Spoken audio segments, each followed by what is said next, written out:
محترم ناظرین، حضرت امام حسین رضی اللہ تعالی عنہ مدینہ منورہ میں سجدے میں اللہ کے حضور دعا مانگ رہے تھے، کیونکہ دین محمدی صلی اللہ علیہ وآلہ وسلم پر رات کی گہری سیاہی چھانے والی تھی، اس لیے کہ یزید بن معاویہ نے خلافت کا اعلان کیا، اور اس اعلان میں جبر، ظلم اور ناحق طاقت تھی۔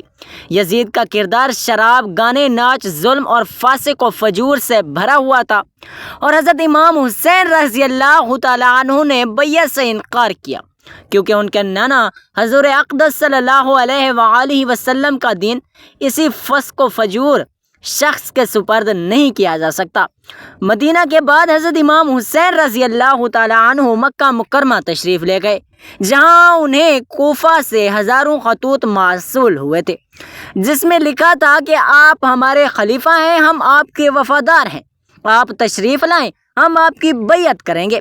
حضرت امام حسین رضی اللہ تعالی عنہ نے اپنے چچا زاد حضرت مسلم بن عقیل رضی اللہ تعالی عنہ کو کوفہ روانہ فرمایا کہ حالات کا جائزہ لیں۔ حضرت مسلم بن عقیل رضی اللہ تعالی عنہ کوفہ پہنچے اور لوگوں نے بحث بھی کی، مگر جب یزید کو اطلاع ملی تو اس نے عبید اللہ بن زیاد کو کوفہ کا گورنر مقرر کر دیا۔ اس نے دھمکی قتل، خوف اور دھوکے کے ذریعے لوگوں کو امام حسین رضی اللہ تعالی عنہ کا ساتھ چھوڑنے پر مجبور کیا، یہاں تک کہ حضرت مسلم بن عقیل رضی اللہ تعالی عنہ کو بھی شہید کر دیا گیا۔ حضرت امام حسین رضی اللہ تعالی عنہ کو راستے میں اس شہادت کی خبر ملی، مگر آپ واپس نہ پلٹے، کیونکہ آپ کا عزم شہادت پر تھا۔ آپ نے فرمایا کہ میں کسی ذاتی مقصد کے لیے نہیں، بلکہ امت کی اصلاح، حق کے قیام اور ظلم کے خاتمے کے لیے جا رہا ہوں۔ حضرت امام حسین رضی اللہ تعالی عنہ کے ہمراہ ان کے اہل بیت، بیٹے، بیٹیاں، بہن حضرت زینب رضی اللہ تعالی عنہا، بھتیجے، بھائی حضرت عباس رضی اللہ تعالی عنہ اور دیگر وفادار صحابہ اکرام رضی اللہ تعالی عنہم شامل تھے۔ حضرت امام حسین رضی اللہ تعالی عنہ کا قافلہ جب کربلا کے میدان میں اترا تو 10 محرم کا دن قریب تھا۔ فضا میں ایک عجیب خاموشی تھی، آسمان جیسے جھک آیا ہو، زمین جیسے تھم گئی ہو، خیموں میں چھوٹے بچے پیاس سے تڑپ رہے تھے، عورتیں بھی، اور بی بی زینب رضی اللہ تعالی عنہ سمیت سب کی آنکھوں میں امید، صبر اور یقین کا نور تھا، مگر آنکھوں کے سامنے ظلم کے سائے گہرے ہو رہے تھے۔ حضرت امام حسین رضی اللہ تعالی عنہ نے خیموں کے گرد خندق کھدوائی تاکہ دشمن کا حملہ روکا جا سکے۔ اس دوران یزید کی طرف سے بار بار پیغام آتا رہا کہ یزید کی بیعت کرو، جان بخشی ہو جائے گی، مگر حضرت امام حسین رضی اللہ تعالی عنہ فرماتے رہے کہ میرے جیسا یزید جیسے کی بیعت نہیں کر سکتا، کیونکہ باطل کے آگے جھکنا میرے نانا حضور اکرم صلی اللہ علیہ وآلہ وسلم کی سنت نہیں۔ دشمن نے پانی بند کر رکھا تھا۔ حضرت علی اصغر رضی اللہ تعالی عنہ بار بار پیاس سے بلک رہے تھے، ماں کے سینے سے لگتے مگر دودھ بھی سوکھ چکا تھا۔ حضرت امام حسین رضی اللہ تعالی عنہ نے ہاتھوں پر اٹھا کر فرمایا، اے لوگو، اگر مجھ پر رحم نہیں آتا تو اس معصوم بچے پر رحم کرو، مگر جواب میں حرملہ جیسے بے رحم نے ایسا تیر مارا جو حضرت علی اصغر رضی اللہ تعالی عنہ کے گلے کو چیر گیا اور وہ گود میں ہی دم توڑ گئے۔ حضرت امام حسین رضی اللہ تعالی عنہ نے کانپتے ہاتھوں سے معصوم لاش کو خیمے کے پیچھے دفن کیا اور آسمان کی طرف منہ کر کے فرمایا، اے میرے رب، گواہ رہنا، میں نے تیرے دین کی بقا کے لیے اپنا چھوٹا بیٹا بھی قربان کر دیا۔ اب نوبت یہاں تک آ گئی کہ حضرت علی اکبر رضی اللہ تعالی عنہ کی جو اپنے نانا حضور پاک صلی اللہ علیہ وآلہ وسلم کی صورت میں ایک جھلک تھی، انہوں نے اجازت طلب کی، ماں کے گلے لگے، بہنوں کو تسلی دی اور باپ سے اجازت لی۔ حضرت امام حسین رضی اللہ تعالی عنہ نے آنکھوں میں آنسو لیے فرمایا، جا بیٹا، مگر جا کر اپنے نانوں کو سلام کہنا اور کہنا کہ حسین کا علی اکبر بھی قربان ہو گیا ہے۔ حضرت علی اکبر رضی اللہ تعالی عنہ دشمن کی صفوں کو چیرتے ہوئے آگے بڑھے، شجاعت کا وہ منظر پیش کیا جو رہتی دنیا تک مثال بن گیا۔ مگر آخرکار ان پر چاروں طرف سے حملہ ہوا اور آپ شہید کر دیے گئے۔ حضرت امام حسین رضی اللہ تعالی عنہ دوڑ کر وہاں پہنچے، لاش کو اٹھایا، سینے سے لگایا اور فرمایا اے علی اکبر، تیرا چہرہ نبی پاک صلی اللہ علیہ وآلہ وسلم کے چہرے جیسا تھا، تیرے جانے سے میرا دل چھلنی ہو گیا۔ اے میرے بیٹے، مجھے بھی جلد اپنے پاس بلا لینا۔ حضرت عباس علمدار رضی اللہ تعالی عنہ، جنہیں لشکر حسینی کا علمبردار کہا جاتا ہے، وہ پانی لینے گئے اور بڑی شجاعت سے فرات تک پہنچ گئے، مشکیزہ بھرا اور خیموں کی طرف بڑھے، مگر ظالموں نے دونوں بازو کاٹ دیے، ایک نیزہ آنکھوں میں لگا اور گھوڑے سے گر پڑے۔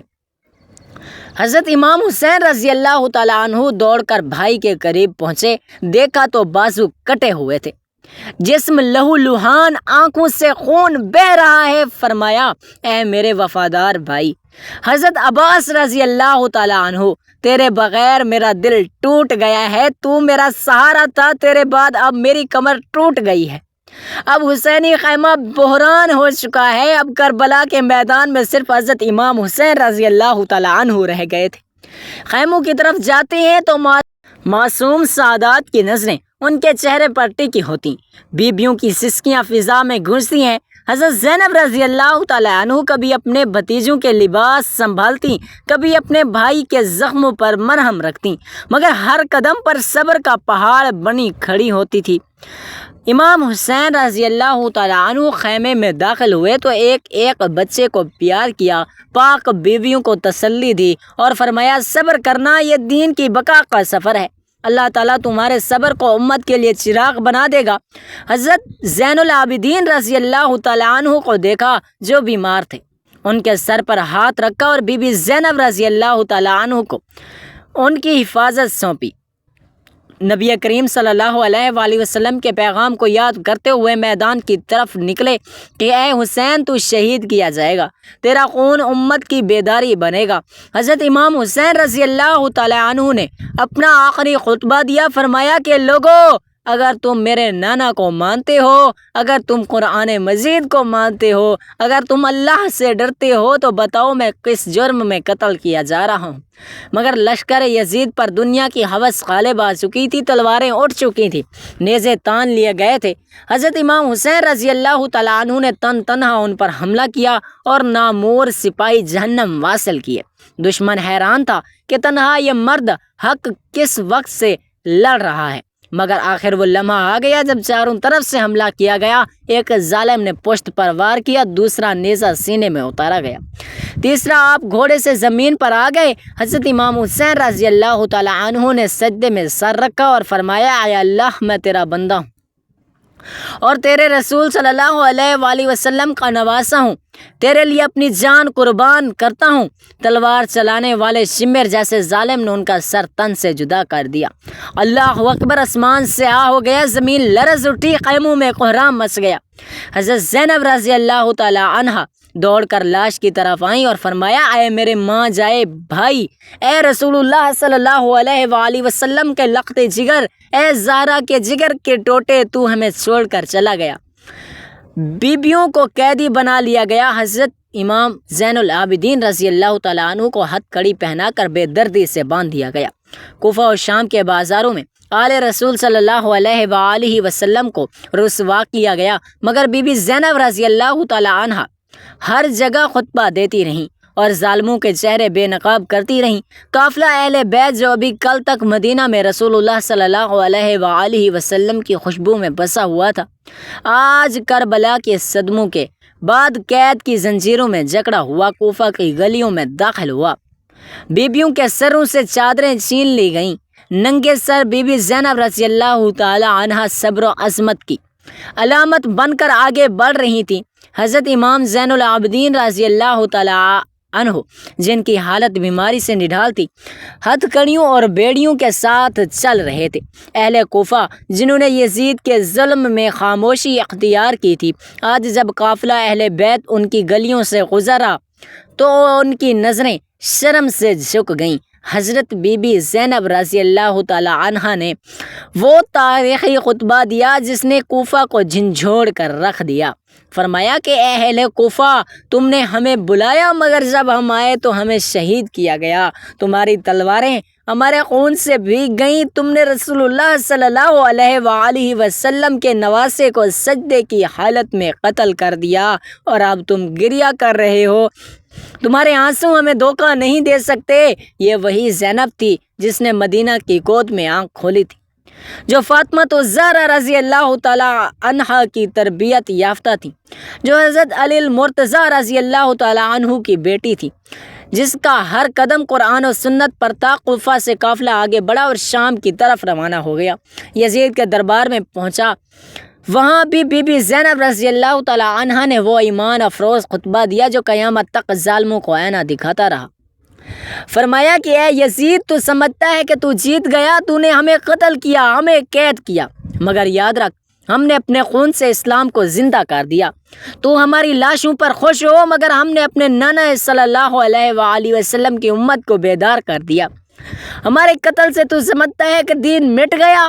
نہیں، دین اب قیامت تک سر بلند رہے گا۔ دربار میں جب حضرت امام حسین رضی اللہ تعالیٰ عنہ کا مبارک سر لایا گیا تو حضرت زینب رضی اللہ تعالیٰ عنہ نے اسے دیکھا اور فرمایا، اے میرے بھائی، تو سجدے میں تھا، تیرا سر کیسے نیزے پر ہے؟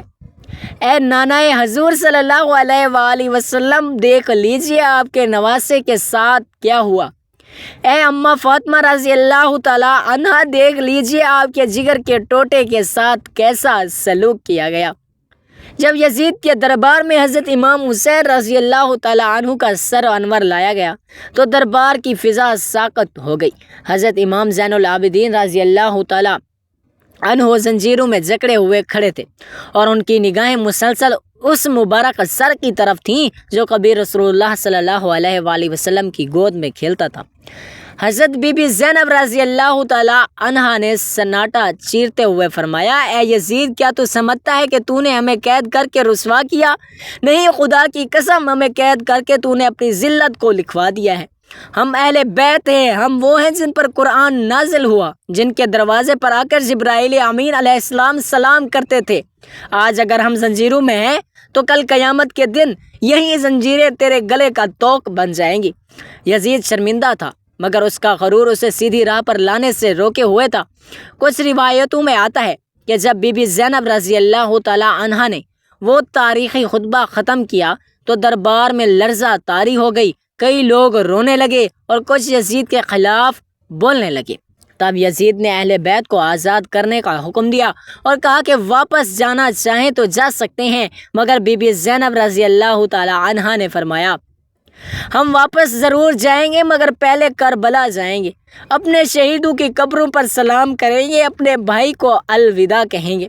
پھر قافلہ شام سے کربلا پہنچا۔ حضرت زینب رضی اللہ تعالی عنہا نے بھائی کے لاشوں کو آواز دی، اے حسین رضی اللہ تعالی عنہ، میں وعدے کے مطابق لوٹ آئی ہوں، تیرے لال لاشے کے ساتھ ہم نے امانت نہیں، بھائی تیرے خون کے ایک ایک قطرے کی گواہی دی۔ اے اماں فاطمہ رضی اللہ تعالی عنہا، دیکھ لیں تیرے بچوں کی قربانیاں رائے گاں نہیں گئیں۔ نانا رسول صلی اللہ علیہ وآلہ وسلم، آپ کی امت نے بے وفائی کی مگر ہم نے وفا کی۔ ہر بی بی نے قبروں پر رو رو کر سلام کیا۔ حضرت زین العابدین رضی اللہ تعالی عنہ نے فرمایا، اے میرے بابا، آپ نے ہمیں بچا لیا، ہم نے اپنا فرض ادا کیا، اب ہم مدینہ لوٹیں گے تاکہ دنیا کو بتا سکیں کہ دین ہمیں جان سے زیادہ پیارا تھا۔ قافلہ اہل بیت جب کربلا سے مدینہ کی طرف روانہ ہوا تو ہر قدم پر دل خون کے آنسو روتا تھا۔ مدینہ کی فضائیں ثابت تھیں، گلیاں خاموش تھیں۔ نبی کریم صلی اللہ علیہ وآلہ وسلم کے شہر میں ایک غم کی لہر دوڑ گئی تھی۔ جب یہ قافلہ واپس آیا تو مدینہ کے لوگ اپنے گھروں سے باہر نکلے، کسی کی آنکھ خشک نہ تھی، سب کے دل زخمی تھے۔ رسول اللہ صلی اللہ علیہ وآلہ وسلم کی امت کے ان چراغوں کو جنہوں نے ظلم کی تاریکیوں میں حق کا نور جلایا تھا، آج ننگے پاؤں ننگے سر مدینہ واپس آتے دیکھ کر ہر ماں، بیٹی، ہر بزرگ کی چیخیں نکل گئیں۔ بی بی زینب رضی اللہ تعالی عنہا مسجد نبوی کے دروازے پر کھڑی ہو گئیں اور بلند آواز سے فرمایا، اے مدینہ والو، کیا تم جانتے ہو کہ یہ قافلہ کون سا ہے؟ یہ وہی قافلہ ہے جو حسین رضی اللہ تعالیٰ عنہ کے ساتھ گیا تھا۔ ہم حسین کے بغیر لوٹے ہیں۔ آج عباس رضی اللہ تعالیٰ عنہ ہمارے ساتھ نہیں۔ آج علی اکبر رضی اللہ تعالیٰ عنہ کا شباب خاک میں دفن ہے۔ آج قاسم رضی اللہ تعالیٰ عنہ کی مسکراہٹ کربلا کے میدان میں سو رہی ہے۔ ہم سب گئے تھے اور آج ہم ادھورے لوٹے ہیں۔ اور اے مدینہ کے لوگوں، اگر تم نے اپنے ضمیر کو جھنجھوڑ کر نہ جگایا تو پھر یہ امت تباہ ہو جائے گی۔ یاد رکھو، ہمیں سنو، ہم نے دین کے لیے سب کچھ لٹا دیا۔ حضرت امام زین العابدین رضی اللہ تعالیٰ عنہ نے بھی ممبر پر چڑھ کر خطبہ دیا اور فرمایا کہ اے مدینہ کے لوگوں، ہم نے وہ قربانی دی ہے جس کی نظر نہیں ملتی۔ ہم نے نانہ حضور صلی اللہ علیہ وآلہ وسلم کے دین کو بچایا ہے۔ ہم نے کربلا میں دکھ سہ کر امت کو جگایا ہے۔ یہ وہی کربلا ہے جس کی خبر میرے نانا حضور صلی اللہ علیہ وآلہ وسلم کو وحی کے ذریعے پہلے ہی دے دی گئی تھی۔ جب حضرت حسین رضی اللہ تعالیٰ عنہ چھوٹے تھے تو ایک روز نبی کریم صلی اللہ علیہ وآلہ وسلم ان کو اپنی گود میں لیا اور آنکھوں سے آنسو بہنے لگے۔ تو صحابہ اکرام نے پوچھا، یا رسول اللہ صلی اللہ علیہ وآلہ وسلم، آپ کیوں رو رہے ہیں؟ فرمایا، مجھے جبرائیل نے خبر دی ہے کہ میرا یہ نواسہ میدان کربلا میں پیاسا شہید کیا جائے گا، میں کیسے نہ روؤں؟ فاطمہ رضی اللہ تعالیٰ عنہ نے یہ سنا تو بولیں، اے ابا جان، اگر ایسا ہے تو پھر ہمیں کیا کرنا ہوگا؟ آپ صلی اللہ علیہ وآلہ وسلم نے فرمایا، بیٹی صبر کرنا، اس قربانی سے دین بچ جائے گا۔ اس طرح کربلا صرف ایک معرکہ نہیں بلکہ ایک پیغام بن جائے گا، ایک سبق، ایک چراغ بن جائے گا جو ہر اس دل کو روشنی دیتا ہے جو ظلم کے اندھیروں میں حق تلاش کرتا ہے۔ حضرت حسین رضی اللہ تعالیٰ عنہ نے ہمیں سکھایا کہ دشمن کے سامنے جھکنا نہیں۔ اہل بیت نے ہمیں دکھایا کہ دین بچانے کے لیے گھر، اولاد، تن، من سب قربان کیا جا سکتا ہے۔ اور آج اگر ہم ان مقدس ہستیوں کو یاد کرتے ہیں تو ان کے صبر، ان کی قربانی، ان کی عظمت کو سلام پیش کرتے ہیں۔